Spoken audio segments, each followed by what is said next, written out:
oh, she looks guilty as hell. And then I'm looking at it and I'm saying, did you really say that? Mm-hmm. Did you really say that Caitlyn Clark should think of Heavenly Stars, that she wouldn't be worth anything if she wasn't playing in the WNBA? Did you really say? See, all of these things that Nafisha... Then suddenly, this commercial drops, and in just 30 seconds, it completely nukes that carefully crafted messaging. It forces everyone watching to confront an uncomfortable truth. There is one person driving real interest in this league, and it's not the commissioner.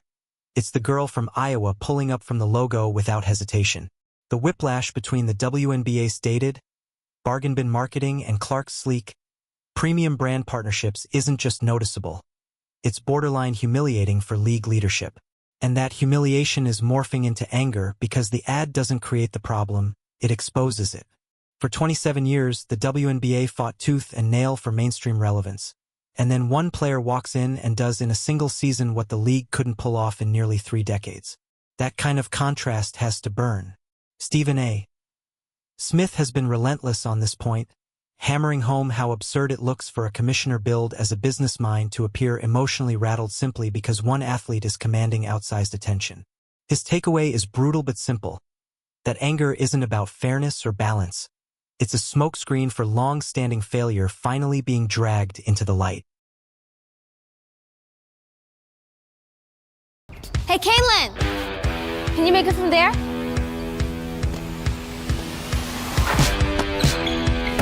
Hey, Caitlyn, how about from here? Come on, guys. Yeah, she can't make it from there. No chance. Caitlyn, from me, don't let. You got it. I'm not even gonna ask. Hey, Caitlyn from here might be impressive. Am I right? Whatever, Che. So right here. From there!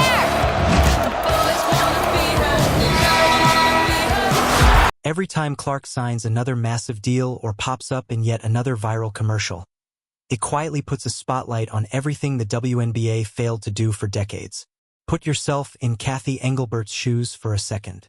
You're the commissioner. You're supposed to be the business mind, the architect of growth, the person steering the league into relevance.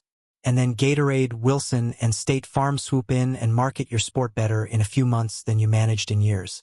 That's not just awkward, that's humiliating. It doesn't just bruise the ego, it exposes a hard truth about competence. And instead of adapting, instead of matching that momentum with smarter hires and bolder vision, the reaction appears to be resentment. Stephen A. Smith took it a step further, connecting the mood in the boardroom to the tone on the court. If the commissioner herself seems irritated by Clark's success, why would opposing players feel compelled to respect her? Leadership sets the temperature, and when the top looks annoyed rather than inspired, that energy trickles down fast. Let me clarify first, because it's proxy season, right? No CEO do you just put the base pay in there. You put their bonus, you put their stock options, you put everything. Caitlyn has the ability to make up to $500,000 just in WNBA wages this year. So, of course, they're just looking at a base which is collectively bargained. And actually, it's low because she's the #1 pick. She'll make a little more than that. But she also has millions and millions of dollars of endorsements. She's actually, because she declared to become pro, her endorsements are higher in dollar value. She has a global platform now, not just a U.S. platform. So she's going to do just fine, as will the top players in the league, as every league does. Also, there's comparisons to the men. Those men's leagues are 75 to 120 years old. We're tipping off our 28th season. I would say if you looked at them 28 seasons in, we're further ahead. But I realize we still have a lot of work to do. And the toxicity doesn't stop at the top. It leaks downward. When leadership fails to protect its biggest star, when her success is met with irritation instead of pride, it sends a very clear signal to the rest of the league. She's fair game. That context makes some of the absurd hard fouls and borderline cheap shots we've seen all season feel less random and more systemic. To understand the anger, you have to understand WNBA history. For decades, the league has been run by a tight circle with a very specific worldview. The WNBA wasn't just a business. It was a cause, a movement, a collective fight for respect. Then Caitlyn Clark shows up, representing raw individual stardom and unapologetic capitalism, and she doesn't fit the script. She blows up the hierarchy without asking permission. That Nike commercial captures the disruption perfectly, presenting Clark as a singular force, separated from the pack. For years, the league tried to sell the Shield, the collective, the idea that the product was the league itself. Clark's brand partners sell something very different. Her. One person. One icon. And that clash over what actually sells is where the real friction lives. The old guard feels dismissed. They feel like decades of groundwork are being overshadowed because a girl from Iowa can pull up from the logo and break the internet. And instead of embracing that moment, they're reacting like they're being replaced.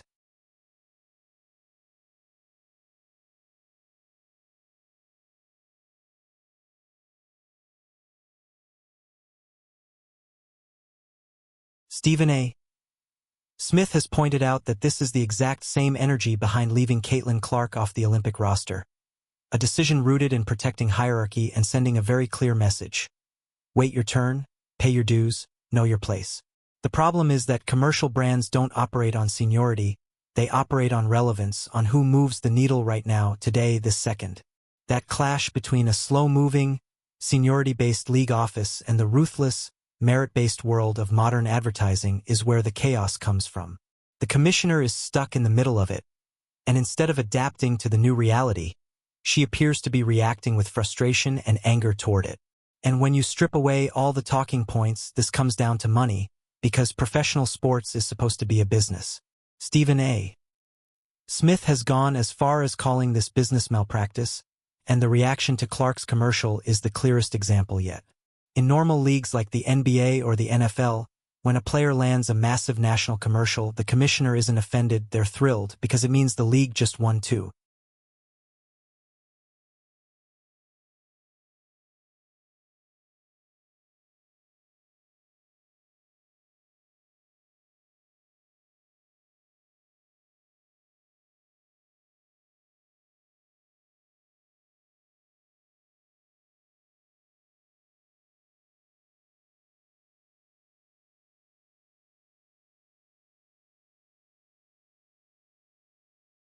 Because it inflates the value of the entire operation. It pulls casual fans into arenas, moves jerseys, and turns eyeballs into revenue. So why does WNBA leadership seem irritated instead of ecstatic? Because they're not the ones getting the applause. Clark's off-court money completely eclipses her on-court paycheck, and that contrast makes the league look small, outdated, even amateurish. When fans see her starring in million-dollar ad campaigns and then learn the WNBA pays her a base salary of around $76,000, it detonates a public relations bomb. It forces the wage gap and broken revenue structure into the spotlight. The commissioner knows this. She knows every glossy commercial is a flashing reminder that the league doesn't properly compensate its biggest draw. It invites scrutiny. It makes people ask the questions leadership hates most, like, if she's generating this much attention and cash, why does the league seem so broke? And instead of fixing the system or embracing the exposure, the response is defensiveness, resentment, and silence. They would apparently rather Caitlyn Clark be less famous so they wouldn't have to answer the uncomfortable financial questions her success keeps dragging into the light, and that's the clearest sign of a scarcity mindset imaginable. Arguing over crumbs while Clark is out here baking an entirely new cake. Zero in on Kathy Engelbert for a second. She was hired as the polished CEO type from Deloitte, the numbers person, the growth architect, the adult in the room who was supposed to modernize the league. Instead, she's been completely outpaced by the Caitlyn Clark phenomenon. Every move of this new commercial era has left her looking stiff, reactive, and strangely unprepared. This is the same commissioner who froze during a televised interview when asked about the racial toxicity aimed at Clark, offering a hollow corporate word salad that blew up instantly and made everything worse. Stephen A. Smith has floated the idea that this isn't anger at all. It's panic. WNBA owners are business people. They see the data. They see the chartered flights Clark essentially forced into existence, the sold-out arenas, the merchandise flying off shelves. And if the commissioner starts to look like a bottleneck instead of a catalyst, if she's perceived as resenting commercials instead of leveraging them, her seat gets very hot very fast. That rage starts to look a lot like fear of being exposed as the wrong leader for a league entering hyperspeed. Caitlyn Clark isn't just a player. She's a timeline accelerator, and that Nike commercial is the symbol of how fast this era is moving. and how far behind leadership might already be. It's slick, it's fast, it's globally polished, and it looks like it belongs on the biggest stages in sports marketing, while the WNBA's official campaigns still feel clunky, dated, and painfully behind the moment. This isn't just a difference in style. It's a brutal clash of aesthetics, vision, and competence, and the commissioner is losing it in real time. Instead of rising to match Caitlyn Clark's momentum, the reporting suggests something far uglier. Resentment. Not strategy. Not recalibration. Bitterness. Being outshined by your own player is supposed to be a blessing in professional sports, but here it's being treated like a personal insult. At some point, you have to stop dancing around the truth and call it what it is. Jealousy. Stephen A. Smith didn't sugarcoat it, and neither should anyone else. When your league's biggest star looks like the future and your leadership looks like the past, that tension doesn't stay quiet for long. It festers, it leaks, and eventually it explodes. Charles Barkley has said it too, and that's what makes this different, because we usually talk about jealousy as a player-to-player disease, not something that infects the executive suite. What Stephen A. is really exposing here is a power shift the league office never planned for. Why would a commissioner be jealous of her own player? Because Caitlyn Clark has more real influence than Kathy Engelbert ever will. When Clark speaks, the internet stops. When Engelbert speaks, most people either change the channel or don't even know who she is. That's a brutal reality for someone who's supposed to be in charge. This commercial didn't just sell shoes. It cemented Clark as the undisputed face of women's basketball. Standings and titles be damned. The league spent decades trying to manufacture stars, trying to dictate narratives and tell fans who mattered. Then Clark showed up and it happened naturally, explosively, without permission. That's where the rage comes from. It's the fury of a micromanager who's lost control. They can't tell Clark what to wear, what to say, or which brands she's allowed to align with because she doesn't need their approval or their paycheck. That kind of independence is a direct threat to institutional authority, and you can see it leak out in small, embarrassing ways, like how slowly WNBA official accounts post Clark's highlights compared to others. Fans have tracked it all season. It's petty, it's childish, and it doesn't come from the locker room. It comes from the top. Charles Barkley has said it out loud, and that's what makes this moment hit harder, because we usually frame jealousy as something that exists between players, not something that seeps into the executive offices. What Stephen A. is exposing here is that the jealousy doesn't stop on the court, it runs straight up to the top. And the question nobody wants to answer is simple. Why would a commissioner feel threatened by her own player? Because Caitlyn Clark holds more real power, more cultural gravity, and more influence than Kathy Engelbert ever has. When Clark speaks, the sports world reacts instantly. When Engelbert speaks, most people either tune out or couldn't pick her out of a lineup. That's a brutal realization for someone who's supposed to be in charge. This commercial didn't just promote a product, it permanently stamped Clark as the face of women's basketball, no matter what the standings or official messaging say. The league spent years trying to engineer stars, trying to dictate narratives, trying to tell fans who mattered. Then Clark showed up and it happened on its own. Fast, loud, and impossible to control. That's where the anger comes from. It's the frustration of a micromanager who suddenly realizes they don't have the wheel anymore. They can't dictate what Clark wears, what she says, or which brands she aligns with because she doesn't need their approval or their money. That level of independence is terrifying to an institution built on control, and it leaks out in small but telling ways, like the strange delays in posting her highlights compared to others. Fans have noticed. They've tracked it all season, and it doesn't feel accidental. It feels petty, it feels childish, and it feels like it's coming straight from the top. Over. This isn't just about one ad or one player.